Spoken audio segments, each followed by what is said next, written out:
रंगों की वादी।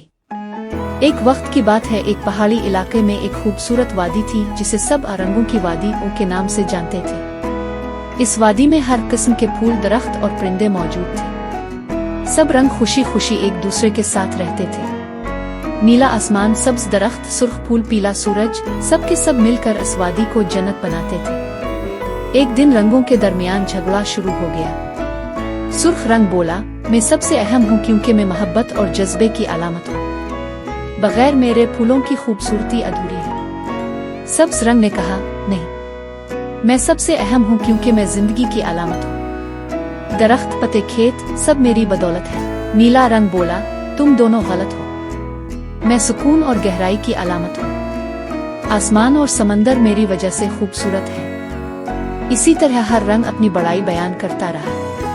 सब ने एक दूसरे से मुंह मोड़ लिया और वादी की खूबसूरती खत्म होने लगी। फूल मुरझा गए, दरख्त सूखने लगे और परिंदे उदास हो गए। तब एक दिन एक नन्ही बच्ची वादी में आई। इसने देखा कि हर चीज बेरंग हो गई है। वो रोने लगी और कहा, अगर सब रंग एक साथ ना हो तो दुनिया कितनी बेरौनक लगती है। हर रंग की अपनी अहमियत है, मगर सब मिलकर ही खूबसूरती बनाते हैं। ये सुनकर सारे रंग शर्मिंदा हो गए।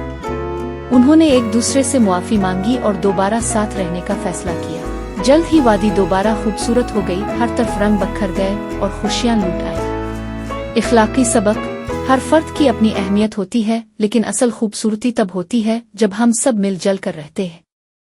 इत्तेहाद में ही ताकत और खूबसूरती है।